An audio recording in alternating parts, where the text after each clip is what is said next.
welcome to another edition of Pittsburgh Sports Line. This is our Tuesday night live show. We're seen on Verizon 32 everywhere in the greater Pittsburgh area. If you're in Bethel Park, you know it's on Comcast 7. You can watch 32 and 7. You can see us from Nemacolin all the way up to Cranberry, Wexford, and throughout the city of Pittsburgh. And I appreciate you watching our show. We got young Jack here on cameras again. He just gave me the heads up. Thanks, Jack. We appreciate that. We got a new guy in the studio, and we got Rosie must have come in running here to find out about the lights and help us out. So we got a lot of volunteers helping out. Devin Shea's still there holding down the fort, making sure this gets broadcast throughout the area. So thanks to all of you, and thanks to Dave Cable back from vacation. I'm Al Levine, the talking machine. We got Chip the Prophet Hayner, Smoking Jim Frazier, and Zach Brenner. The whole crew was on time this week and sitting here eating pizza. And I want to just start out and thank, I always got to do a promo if I could find this Olive Oils Pizzeria somewhere in there. Oh, man, you might want to get a picture of this. Jack, I'm going to test you. We got this from the racetrack. If you could pull a close-up here, there's a guy who won the race right here. That is Smoking Jim Frazier. Yes. I give him credit. He didn't see the race. He also held his breath. The longest I've ever seen anybody hold his breath on a horse. And thanks to Chris Gooden for getting us those photos. Thanks, Chris. He did a great job, and there's one on the, I didn't want to show that because Smoking Jim's standing, and I was worried he might fall down. No, he's okay. Let's see. I can't find that Olive Oils Pizzeria thing. I got too many promos here. Well, anyhow, their pizza was great. We enjoyed it. That pepperoni and sausage is fantastic. Call 412-831-1900. They're a little busy tonight. They've had so many calls, business is up, so we're glad to hear that right at Hillcrest Shopping Center. Check them out. We got a lot of sports talk. Of course, we're going to talk about that. We even have a Bucko segment that's still going to come up as we put that to rest. And I knew I could find it. I'll test you, Jack. Are you ready there? There it is. There's so much Olive Oils Pizzeria around here. Thank you. No. Definitely. There it is. Check out our sponsor of our show tonight. We appreciate that. Now, we start our show off with What's on Your Mind, and we'll start with Zach Brenner. What's on your mind? Well, Al Levine, the talking machine. I'm gonna make this brief.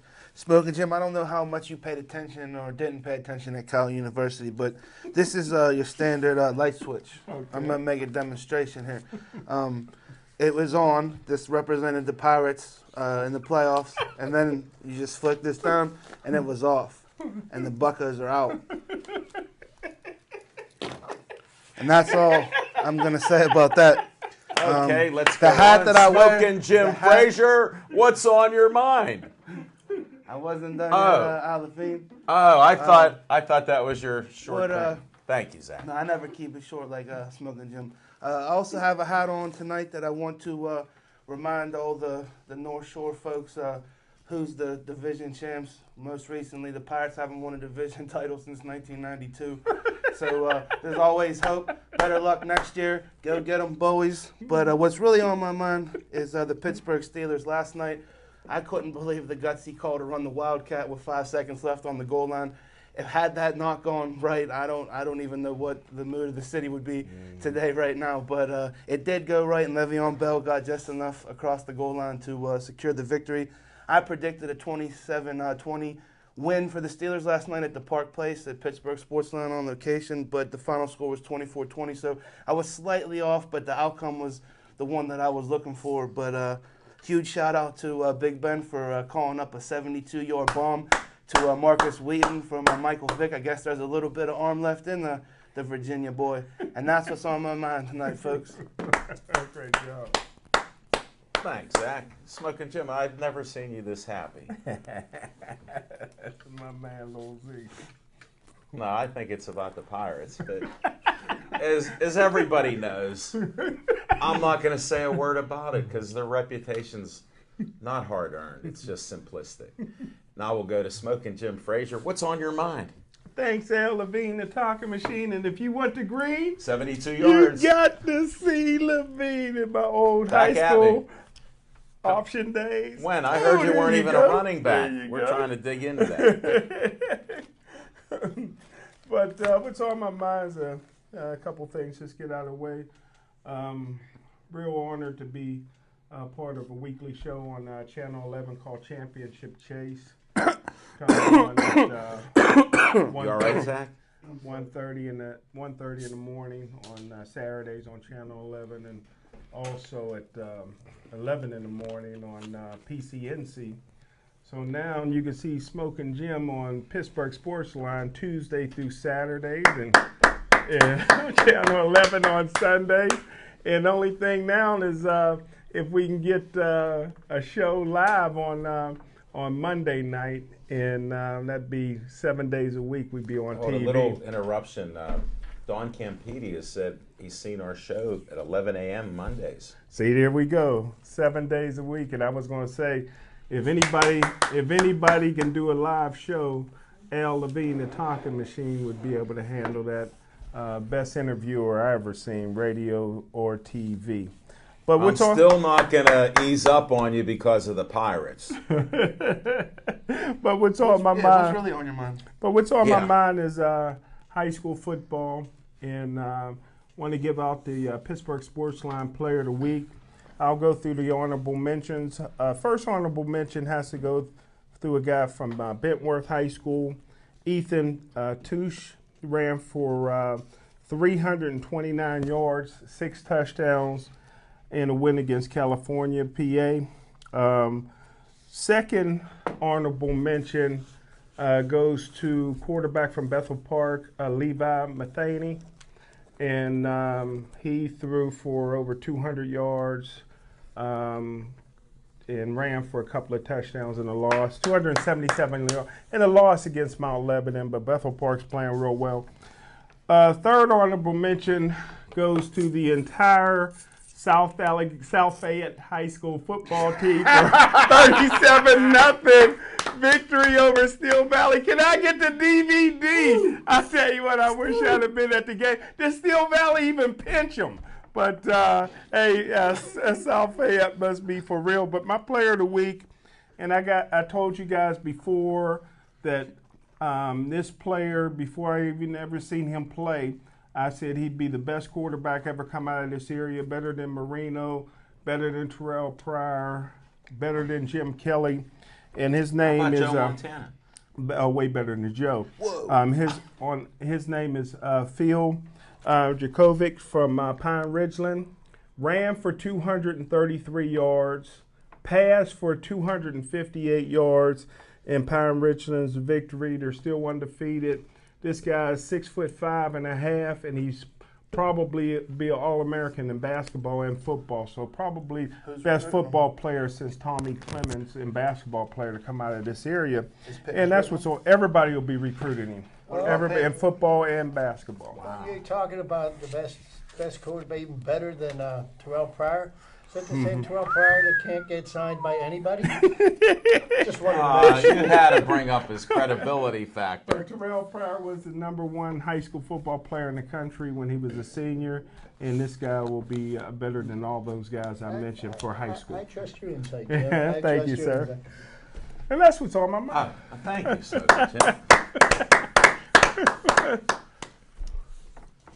Chip Painter, what's on your mind? Before I get what's on my mind, shot across the bow over here from my good friend Zach Brenner, and I just like consistency. Gutsy call by the Steelers head coach. This is the same head coach that wasn't fit to have the job last week. The only reason he got the job was because of the Rooney Rule, right? There's a gutsy call last night. Way to go, Zach. And we don't know who made that call. You know what? I got to Rooney give you a could've made little that from pause. his wheelchair. No, I got to give you a little pause because I have this theory, and some of my psychiatrist friends, they said, Al, all our appointments were canceled today. Yep. I said, how could they all be canceled? And then I thought, Steelers won. And I had a little discussion with my one friend, and I said, isn't it amazing when they lose last week, when they it was a team effort, the whole team, coaching staff and everything. So everybody sort of agreed to that. And he goes to me, hey, that's why I'm in business. So we have a couple people that I might be able to get you a free consultation. Just let me know, and I'll give you that number off air. So, Go ahead. What's on your mind? What's on my mind is probably the most, let me see this, the most popular sport in Western Pennsylvania, and that would be high school football. Yes, okay? And what I want to do is I want to I've read this article twice, and I'm sure I don't know all the ins and outs of it, but I just want to talk about what the PIAA decided to do last week, much to the chagrin of the WPIAL, and I think it's going to ultimately hurt Western Pennsylvania football more than it's going to help it. But the PIAA has decided to add classifications to the major college high school sports. So now instead of there being 4 classifications, quad A, triple A, double A, single A, they're going to go 6 classifications, 6A, 5A, and so forth and so on. And it's pretty ironic that the only negative votes in this whole matter were from Western Pennsylvania. And actually, if you think about football, and geez, they talk about the hotbed of football. Western Pennsylvania is known around the world as being the place that develops the best football players. And I can understand why the WPIAL was really against this, because it doesn't really seem to make a whole lot of sense. To me, it looks like the rich are going to get richer, and the less fortunate schools are going to get dropped off the wayside. And how that will work out is, they're changing all these classifications, and so now there are going to be schools that are going to have to travel great distances to play games. It's going to ruin the natural rivalries that have existed since these teams have been playing high school football for almost 100 years, which is one of the reasons why there's such passion and you get such crowds on Friday nights at all the games. And Jim can attest to this. I mean, Jim's been a high school football fanatic for as long as he's, from the days when he played. So we hear. Or so rumor has it. But, and here's where I think it's going to hurt the WPIAL the most. I think, one of the best weekends of every fall is the Friday or the Saturday after Thanksgiving at Heinz Field, where the WPIAL championships are played. There's 4 classifications. There's 4 games. Mm-hmm. They're all played in one day, and it's great for the WPIAL. It's great for the schools. These athletes now. How are they going to fit 6 games into one day? 5 a.m. It's not going to happen, and it's going to take away from something that's been going on for over 30 years and has built a great tradition. I don't know if it makes a lot of sense, but apparently the WPIAL realizes that this is etched in stone, and next year a lot of the schools are going to be changing classifications, and we'll see how this all plays out. I just think it's a black eye for Western Pennsylvania football, but I don't think it was the best move in the best interest of everybody involved. So that's what's on my mind. Great job. Thanks, Chip.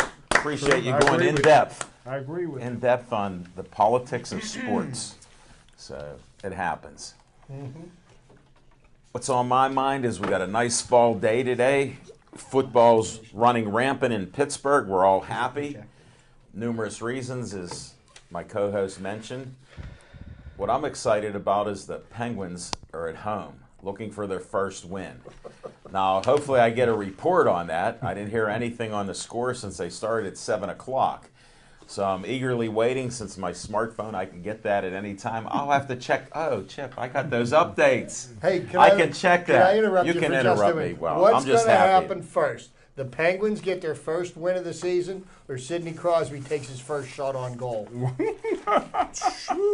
At home, he gets his first shot on goal. We will have that happen. Because I was just going to finish with our 2 superstars have disappeared in the first couple games. More than 2 of them. Well, I'm looking at offense. I'm looking for the offense. That's what I'm looking for. And I haven't seen it yet. But I do remember, this is like an eerie coincidence. You had the Pirates that they aren't my esteemed colleagues. They're just, I don't know what they are right now. Colleagues. They're colleagues. The Pirates were done after the first loss. They definitely were done after the second loss. And did anybody on the Penguins get a haircut? Is Letang's hair short? Because he better grow it back. All right? But I'm confident that we'll have the same type of season and get in the playoffs. And I predicted a Stanley Cup. So let's go, Pens. That's what's on my mind. And we're going to start with our segments like we do each week. Smoking Jim, did you finish that last slice of pizza yet? I got one more to go. Okay, well then we better get a short one on, do a long one. Fiction and fact from Smoking Jim's Almanac. Hey, thanks, Al Levine, the talking machine. And I tell you what, man, this is a special one. From 2002 to 2006, I was the president of Champion Enterprises. And then I stepped down. What years? What was that? What years? From 2002 through 2006. And then I stepped down to take a position of senior vice president. Don't even explain it. And I've held that position ever since. But during my time as president, the Atlanta Constitution rated our summer basketball league, the Connie Hawkins Summer Basketball League, one of the top 10 summer basketball leagues in the country. And the best basketball player in our league at the time was Rico Abadanza. And so one day I come to the basketball court by the number 2 police station in East Liberty, where it was still sunny out. I used to leave before it got dark. And why is it?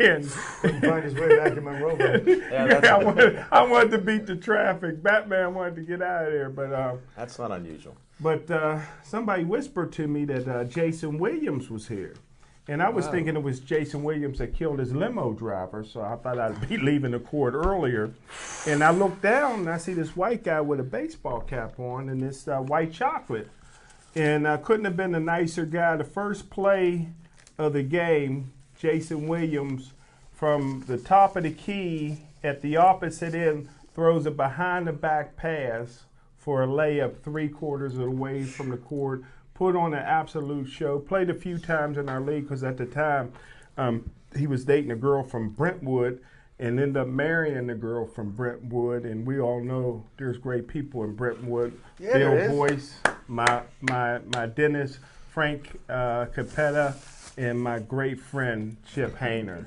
Ooh, and that's the fiction and fact from Smoking Jim's Almanac. Jason Williams in the Connie Hawkins Summer Basketball League put on a show. Him and Rico, 2 white guys dominated. Nah, I'm more How'd impressed. that tie in? Yeah, I don't That's such a, we got basketball coming up with the Bullets or something. I mean, we got no professional. This is just amazing. Shout out to the Connie Hawkins Basketball League for the 200th time. Zach, Pittsburgh Premier, Bill Neal, the whole gang, man. Shout out to all you guys. No, Zach, let me clear this up for you. You know how you discuss with people and you might bring up a comment and people think you're pretty rough. But you'll ask a statement like, if things are going on and you want to promote it, why don't you say something? Because we do it for free. Let me tell you what happened. There's a City League Hall of Fame award dinner Saturday night. I was looking for your dad's plaque. I couldn't find it. I was all over City Hall. I couldn't find any plaques. They were looking at me like I was crazy. Well, the key is you should have went to Peduto's office and say, what happened? And he would have told you. But this is one of the odd things that he's only segueing into nothing because he has an event coming up. We don't know what happened. So, thanks, Smoking Jim. He was president or something. Wow. We had a great NBA basketball player in the city that played the Summer Basketball League, and I was there to witness his greatness. It's opening hockey night tonight. Yeah. The Steelers had a big game last night. You're an NFL scout, and we're talking about white chocolate. All right, we got enough because you're the only one that knew that. Nobody else even did it. Let's go to Chip's trivia time because the nonsense cannot continue. Let's go. All right, thank you very much, Alan. And baseball season's now deep into the playoffs. The first round of the playoffs are going along. A lot of the series are quite competitive. St. Louis and the Cubs. Cubs are up 6-4 on the Cardinals right now in the bottom of the 7th. The Mets and the Dodgers play later on tonight. Both series in the American League are tied at 2 games each. So there's Game 5, 2 Game 5s tomorrow. That'll be interesting to witness. And just to touch on a couple of real kind of minor baseball trivias is there are 2 teams in the Major League Baseball that have never won a division title. The Colorado Rockies and the Miami Marlins. Oh, they didn't mention the Pirates, right? Because they've won division titles.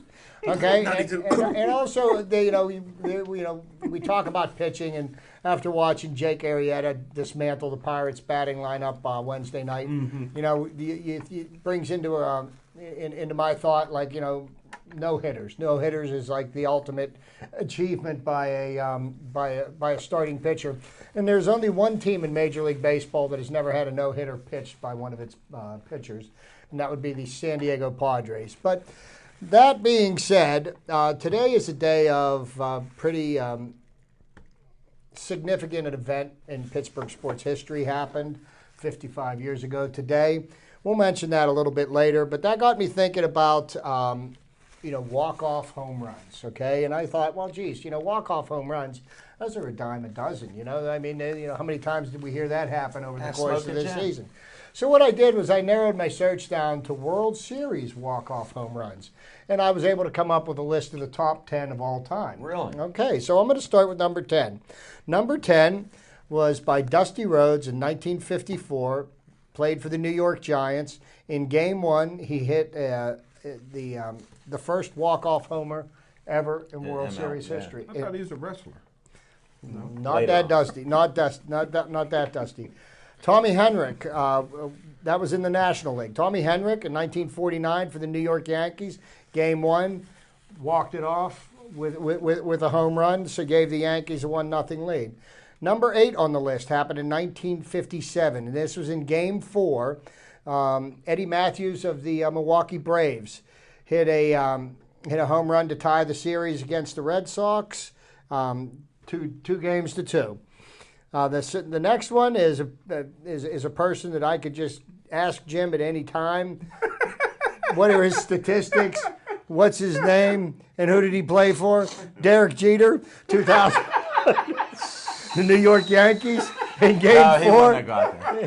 He hit a walk-off home run in that game for the Yankees to beat the Arizona Diamondbacks, and unfortunately, the Yankees lost that World Series to the Diamondbacks. That's why he won't get in the Hall of Fame. Only World Series. The next up on our list, number 6, David Freese in 2011 for the St. Louis Cardinals. Hit a home run in the 6th game to send the game to the 7th game of the series, which the Cardinals ended up winning and winning the World Series. Mr. Freeze. Next, a Hall of Famer who had a tragic death, much too young, Kirby Puckett of the Minnesota Twins in 1991, hit a walk-off home run in extra innings to send a World Series to the 7th game, which the Twins, in fact, won on a game pitched by Jack Morris. Number 4 on the list, one of the more famous home runs of all time, was hit by Carlton Fisk in 1975. It was in Game 6 of the World Series against the Cincinnati Reds. Carlton Fisk hit that home run that sent the series to the 7th game, which the Big Red Machine won, by the way. Number 3 on the list, Kirk Gibson, 1988, the Los Angeles Dodgers. On one leg. The only game he played in that series. He hit a game-winning home run in Game 1, which the Dodgers happened to sweep the heavily favored Oakland A's in that series. Number 2 on the list happened in 1993, and it was the first walk-off home run it was actually the second walk-off home run in the 9th inning to win the series. Was Joe Carter of the Toronto Blue Jays. And then there's number 1.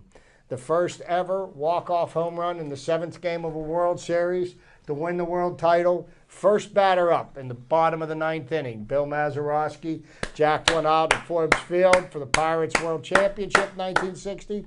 But that's my trivia for tonight. That's what I got. That'll get your first ballot Hall of Fame.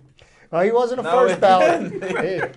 Smoking Jim. Does a leopard change its spots? Smoking Jim. Can a leopard change its spots? He had to wait 30 years to get elected into the Hall of Fame, but at least it happened in his lifetime. You were close. Unfortunately, that will never happen to Pete Rose. Long after he's dead and Pete put buried. it all on the Cubbies tonight, so it might be a good call. You know he's allowed to. You know he's allowed to bet since he's banned and has no chance, Right. and he's not managing. And He made more money and lost more money when he was managing. And more importantly, In baseball. he is not.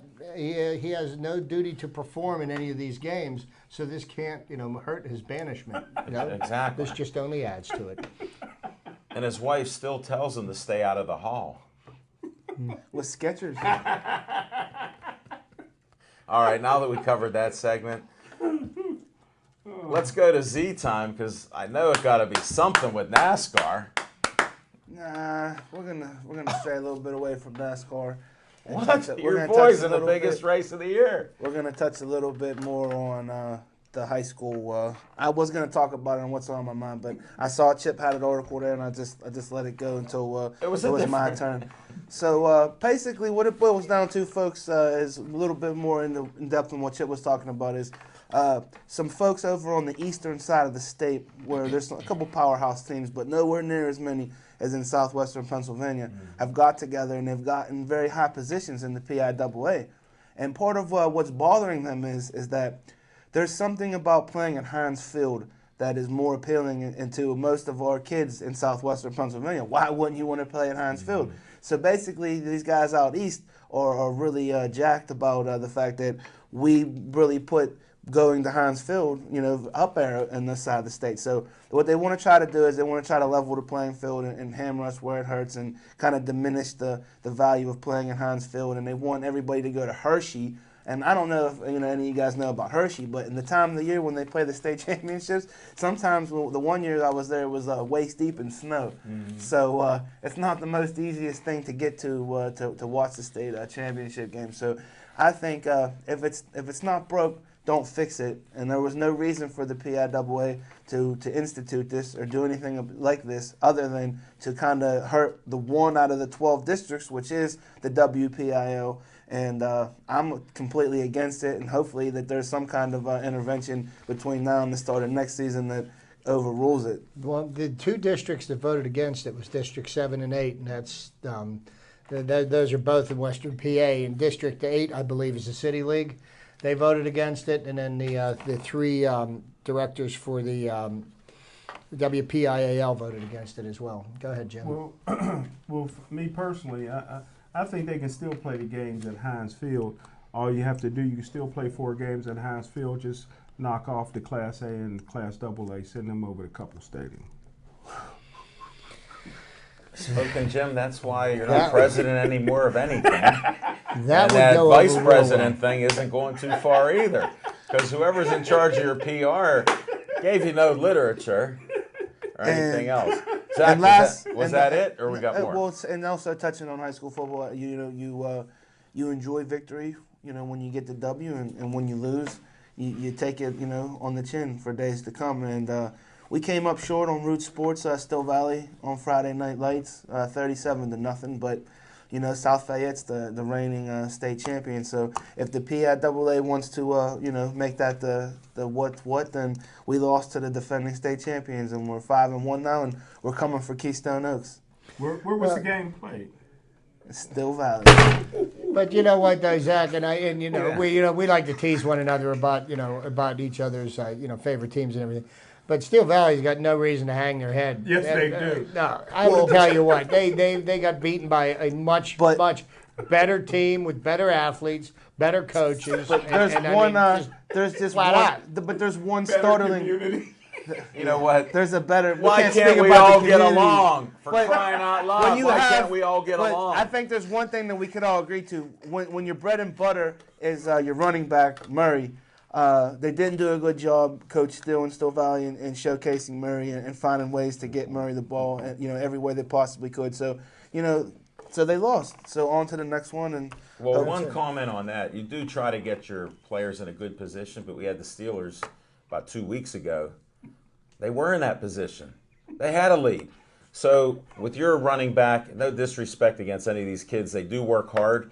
Sometimes you come across the better team, it's their day. And the rest of it, you sound bad because it's like an excuse. You got beat. They were the best team that day. That's why you hear a lot of people say that. Could they win another game against them? I don't know. It looks like it's their year. But maybe it's possible. So I don't play for KO anymore. And we were always in the top conference because for some reason the baby boom hurt us. We just made it in with Mount Lebanon, Bethel Park, Cannon McMillan, everybody else. And you know what? We even won like 4 games that year, and we almost beat Bethel Park my senior year. Except they had a kicker who went to the NFL. Zach, he kicked a field goal in the rain and beat us by 3 points at the end of the game. No, we're not going to change history with anything you say. Smoking Jim, I was trying to be a little serious, telling Zach that you just never know. Sometimes David even beats Goliath because Smoking Jim's a big Bible guy. Just ask him. He'll tell you that story. He would actually have to read it, though. And No, he would have gone, yeah. There's different. No, he would have gone, yeah. Yeah. So, Zach, there's no shame in the game with Steel Valley and Keystone Oaks. I hope they give him a good game, but what I got to shout out to is my man, Coach Jeff Sig, who Zach got me on the field at Steel Valley. I snuck up on him, and he was in the process of yelling at some players who were young to get him in position. By the time I left, he said, Al, we're going to do better next year. Hats off to Coach Sig at Keystone Oaks. That's all I care about. If these young guys and young men, and even some of the girls that are kicking footballs now, if they're doing better than they did at the beginning, that's fantastic.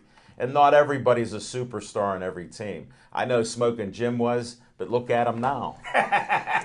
He can't even hold a position of president. Come on, man. You can't have a president and then get demoted to vice president. I stepped down. We don't know what the Senior vice we don't know what the validity is. These are just. Well, I'm investigating it right now, and I hope nobody's listening because it's a for-profit company now. I don't know how you go from a non-profit president to a for-profit vice president. Senior vice president. Well, whatever title you give it. That was only from 2002 to 2006. All right, enough of this nonsense, and good luck to everybody in high school football, and I hope everybody's healthy and gets the best plays out of the way and the best coaching that they can do. And go Hawks. See you later. All right, we were on location, and one of our favorites, the poet, Billy Nardozzi from KO. And Bonnie gave this to me, not Smoking Jim or Zach. And Zach embraced it. They only threw his name in later because, well, they threw it in early, and then later they were hesitant. Well, why? Because of what I told them. Yes. And then you proved me right 100%. Billy come up to me and said privately, goes, I really didn't know Zach's like that. What does that mean? You proved it. This is from the Pardon me? Zach had a pirate shirt on, Billy said. Yeah, but here's the problem. He said, oh, I love the 70s. He wasn't even born, and he doesn't believe anything. Liar. Okay. Well, actually, this picture here is what referred to as the Pirates lineup. They used to refer to them as the Pittsburgh Lumber Company. Yes. And the Pirates lineup in the 70s generally had 4 or 5 players that batted over 300. And tell them what that means. 3 out of 10 hits. 3 out. But, more importantly, they used to have a little saying about the Pirates in the 70s. They said the team flew into town on one plane. They flew the bats in on a separate plane. Wow, I like that. Well, you lived through it, so it's funny how you didn't know that. They don't say that now. You know what? Like, what are you doing? What are you doing? Same play. What are you doing as a senior vice president today? I rest my case. All right, we got a Joey Fabus concert on the 23rd at Crown Plaza. Check it out. It's coming up now on the 23rd at 7 p.m. 18 and over, it's an adult night. $10 cover, Smoking Jim, 50-50, Chinese raffle, cash bar. All the proceeds go to the Joey Favis Foundation to try to beat cancer. It's going to be a good event.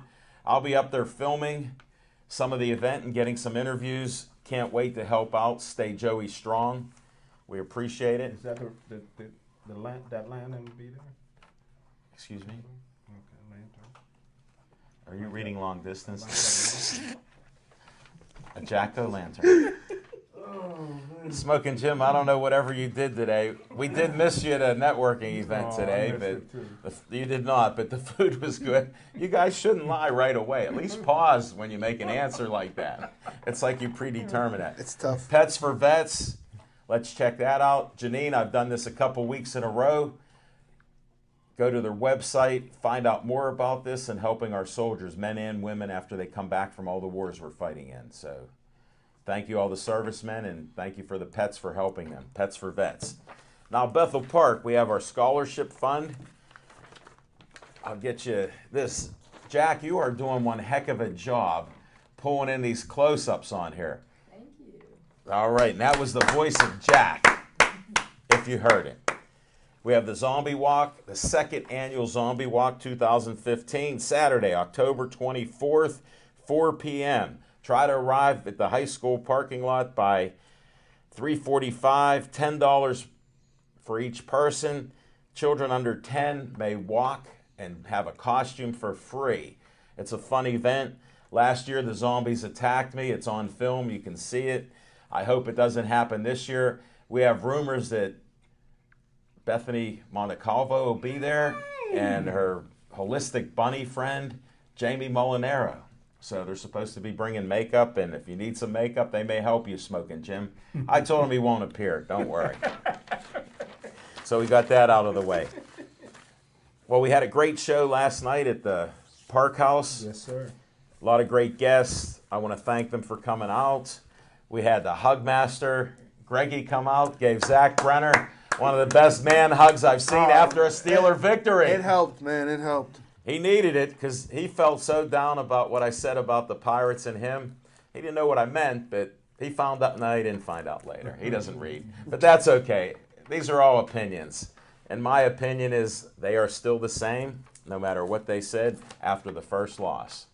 Go Buccos. I believe in you next year. 3 in a row in the playoffs. That's so much better than winning 56 games. And everybody said come July, when do the Steelers start? This year, it was till October we heard about it. And Kutch was not clutch. He holds a tradition with guys like Barry Bonds who win MVPs during the year. Now, maybe that'll get corrected. So I'm hopeful for 2016. Well, stay tuned. We'll have a segment coming up unless you want to segue right into it since I it's- got you riled I up. think it's perfect to segue right into it, and I would also like to Go ahead. Going into the off season, I would like to hear Levine and Chip's thoughts on moving forward, what they think the direction this team is going to take. A winning direction. Well, first, Player personnel. let's I don't look, care about let's, it. Let's look back on the season that just was. And his Pirates have had one of their most successful seasons in their entire career. It was the third time that they've won 98 games. 98 games is quite a significant accomplishment. The unfortunate thing is they ran into a pitcher that had done something that has never been done in Major League Baseball history. And that was Jake Arrieta pitched a game against the Pirates on Wednesday night where he shut out the opponent, struck out more than 10 batters, and did not walk a single batter. And that has never been done in Major League history. Also, the run that Jake Arrieta is on has not been, nobody in Major League Baseball has seen anything like this in 100 years, and actually over 100 years. So, you can laugh at him, joke all you want, but you know what? Pirates got no reason to hang their heads. We said bid adieu to a couple of major leaguers who hung up their hats at the end of this year. Wish Jake, I wish AJ Burnett well.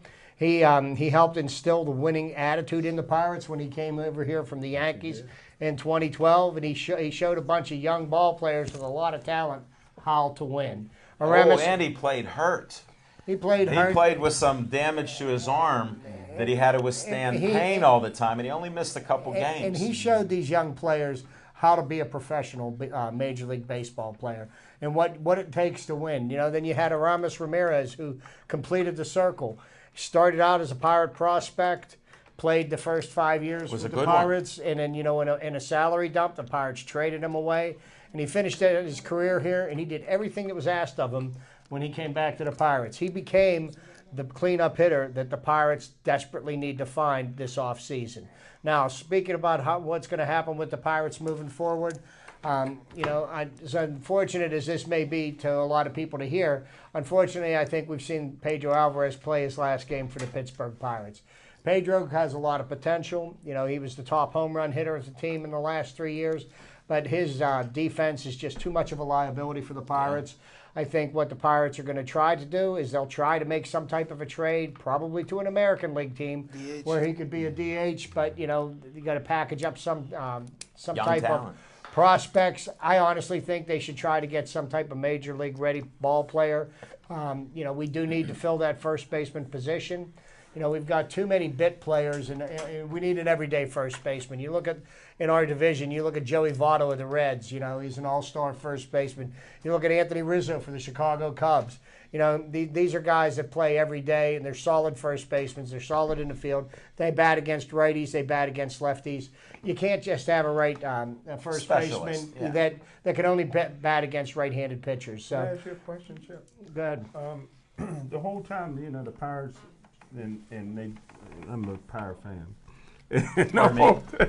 I didn't hear you. But Don't the whole lie thing- in front of But the the whole public. time, the Yes. Pirates have been chasing the Cardinals, and I think they can not only catch them next year, I think they can pass the Cardinals. However, the Cubs look like a good young team. Now, could it be that the Cubs is going to be the gold standard now? Well, you know what, the Cubs and the Cardinals are going to be the teams. Well, the Cubs, the Cardinals, and the Pirates are going to be the teams to beat in the Central Division. And the Central Division in the National League is the best division in baseball. It's been proven out by the best 3 records coming out of that. Another wild card. you're a there's Pirate a fan. lot of work that needs to be done. Like the Pirates have to rebuild their pitching staff. Okay, they've got Cole, they've got Liriano. Now Garrett Cole had a horrible game Wednesday night. Yes, he it was did. it was a big game.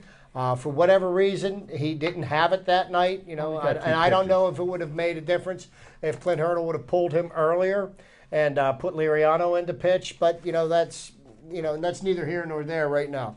So now we've got our number 1 and our number 2 starter. Now we picked up somebody at the trade deadline that nobody heard of. Everybody thought Neil Huntington was a goof for signing him, bringing him in. Jay Happ's a free agent. I'd love to see him back on our staff for next year. The guy was solid, and I think we could probably get him. I bet you if the Pirates offered him 2 years, $22 million, that they might be able to get him in a Pirates jersey would for the pay next that couple for of him? years. Absolutely worth it. A left-hander that's got an ERA under 2. He knows Come on. baseball, so he realizes that if you have a left-hander who keeps you under 2 runs a game, Yes, you need 2 of them. right. And Now, Searage is a miracle worker. I think he should talk to Hap because he helped save his career. well, and you know what? Who knows? Because Sir- Hap never had the success that he had Searage- before he came here to Pittsburgh this Is year. there any interest throughout the league of Searage potentially becoming a manager? Actually, no. As a matter of fact, who's a very strong candidate for the San Diego Padres managerial position is Rick Sofield, the third base coach. He's being looked at. Searage, And I hope he would go. Because of no the offense, poor base no running. offense against him, but I would hope he gets that Searage opportunity. isn't going anywhere. Now, to get back to who else is going to, because the team that we fell in love with this year is going to be different than the team that goes out to the field It has in to be. April. There'll be a lot of Here's the next question. Neil Walker. Here's a guy on his last year of arbitration. That's your first baseman. No, No, he's he's an never ex-catcher, second But he baseman. can play first. Move him to first. Why not? Right? Too much money. What are Would you you? probably going to command him? Well, Somebody's going to pay it, but he's 0-26 in the playoffs. Here's what I think will keep Neil Walker on the roster for next year: the injury to Gong. Because Gong is not going to be ready to start the season next year, and he may not be back till May. He may not be back, period, because of the severity of the injury that he had. Jay Hay probably will be your third baseman at the start of the year. Jordy Mercer is going to be your shortstop. Our outfield is set. Now, in the pitching staff, you've got Jeff Locke, you've got Charlie Morton. Jeff Locke, I have less of a concern about. As a number 5 starter, he's serviceable. The person that I don't understand what's going on is Charlie Morton. Now, Charlie Morton, if you've ever watched him pitch, and I'm sure, Jim, you've hung on every pitch he's thrown. Cut bait. He's got some of the filthiest stuff I have ever seen a human being throw. I mean, he's got pitches that are literally unhittable, but there's something going on in between his ears, and he just, he'll pitch 3-4 good innings, and then he'll just lose his mind, and he'll give up 5 runs. And I don't know if Ray Searage can fix what's wrong with him. He's been working with him for years. I don't know if he's somebody that we package up in the interest of trying to get a first baseman in here, but there'll be going to be a lot of moves that are going to be made. Tyler Glasnow may be ready for the big league club come spring next year. Yeah. Maybe not. I wouldn't expect to see him till May or June, so that we get that extra year out of him. It'll be interesting to see. But the one thing that I've learned after the last few years, I'm going to trust Neil Huntington. I'm going to trust Clint Hurdle and his staff, and I'm going to trust Bob Nutting to spend as much money as he has to spend, not more. He's kept to that pretty good. He's a good businessman, and that 5-year plan was extended. But I'm a happy Bucco fan because it's such a pleasure to be talking about this. Not that it irritates anybody to talk in October when we should just be talking football and Penguins, but I enjoy it, and that's what counts here, and a lot of other people too.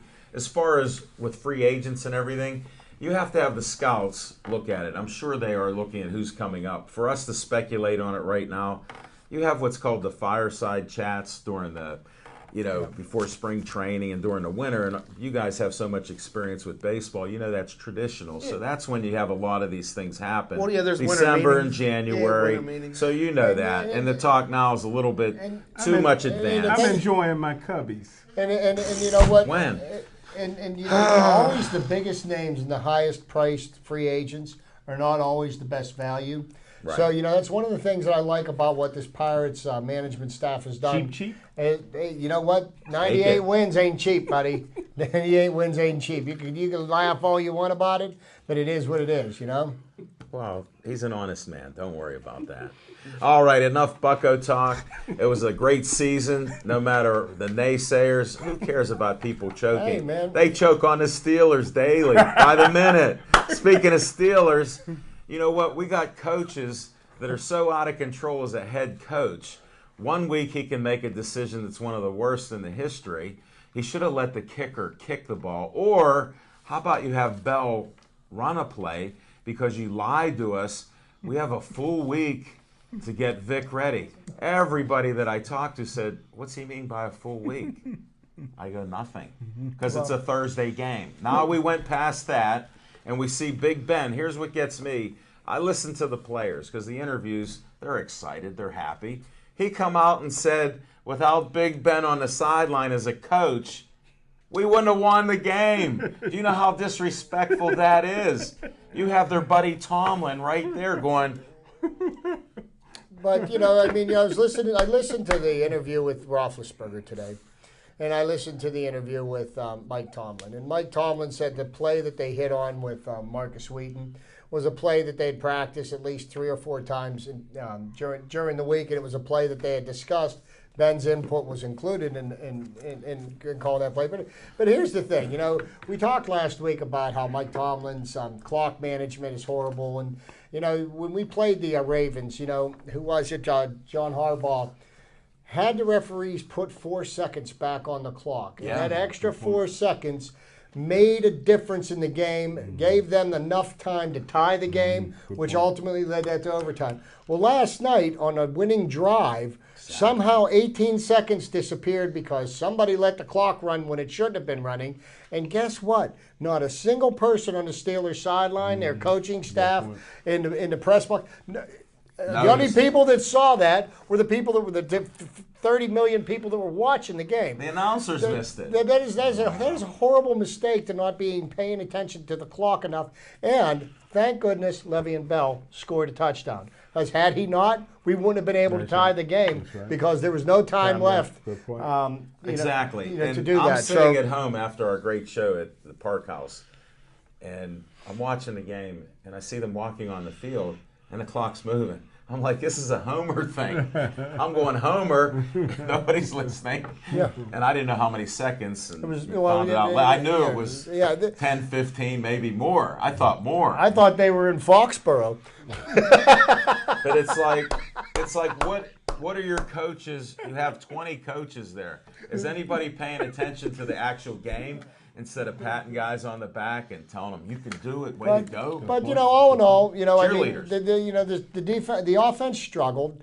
The defense came up big, and I understand that there was a Jarvis Jones sighting last night He got a sack. in I San didn't Diego. watch the game, but But You'll see it on film. Bud Dupree got a sack, Jarvis Jones got a sack, but more importantly, Antoine Blake had the pivotal play in the game where he did a pick six, which is something that the Steelers defense this year is doing something it didn't do last year.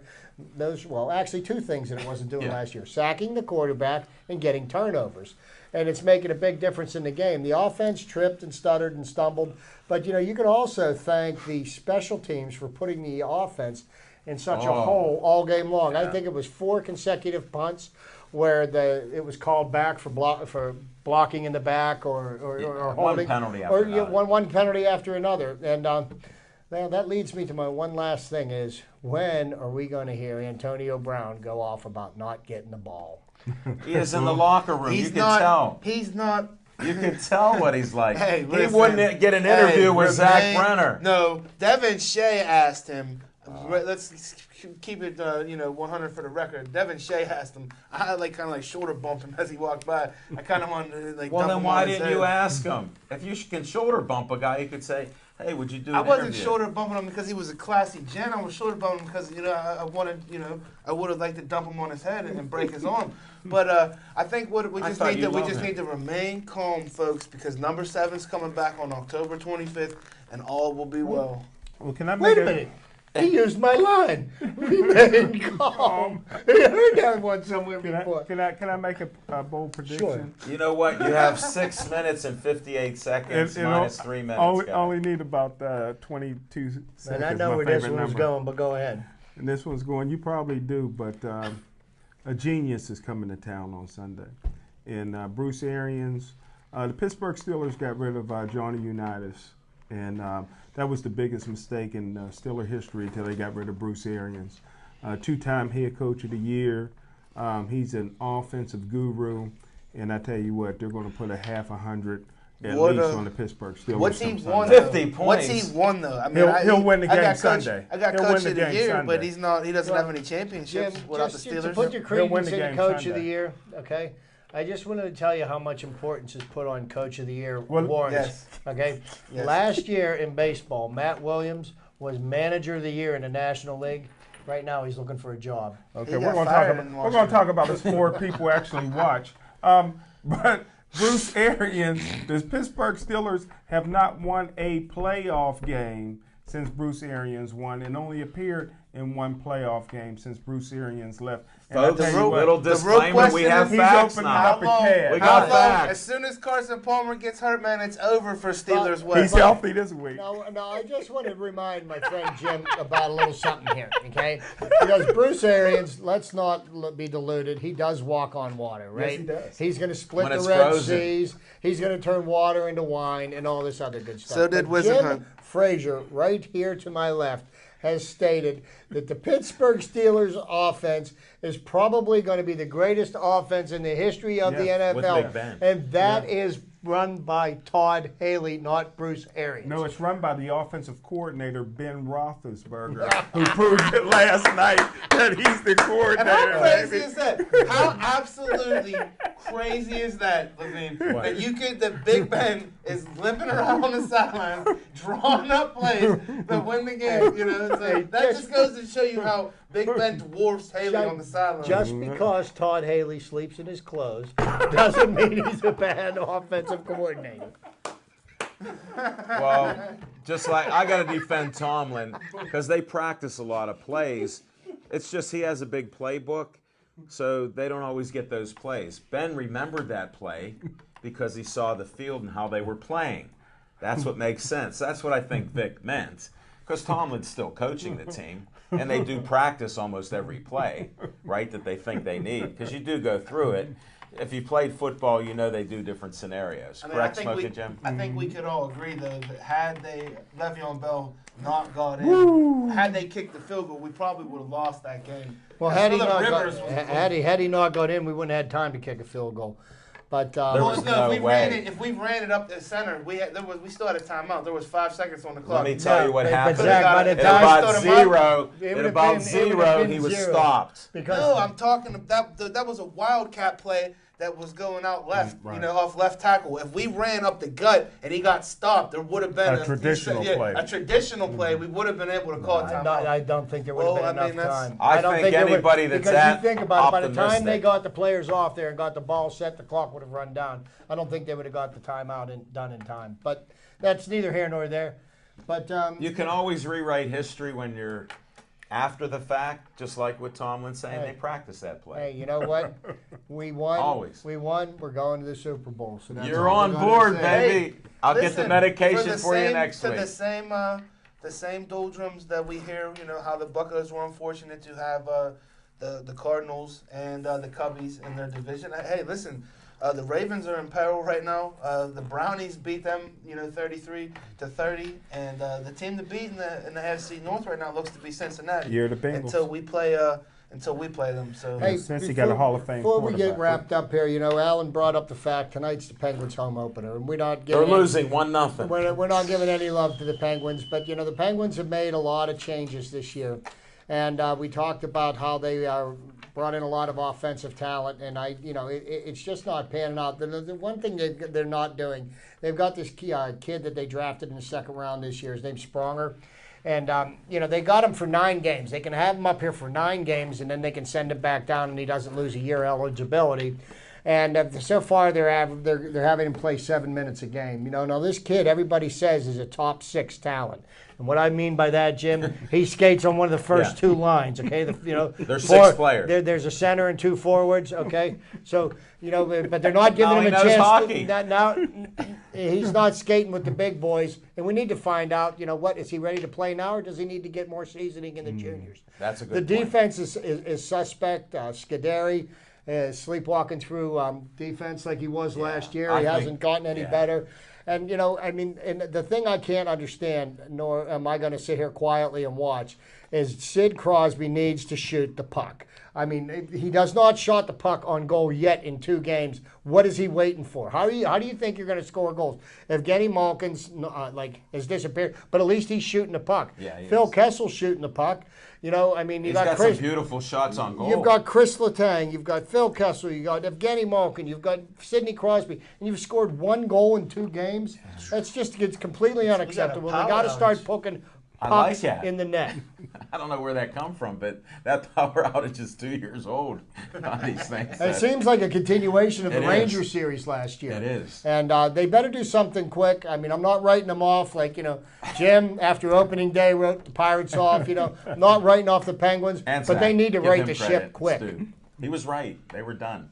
They both were right. They were done, except for the 98 wins we got in between after they spotted them 2 games. And that's what's going to happen. It's going to be a tough season. As you know, it's a long season, 82 games. So we'll wait it out. And we need them to score some goals. That's all I care about. You got offensive guys, score. All right, we got to end this show.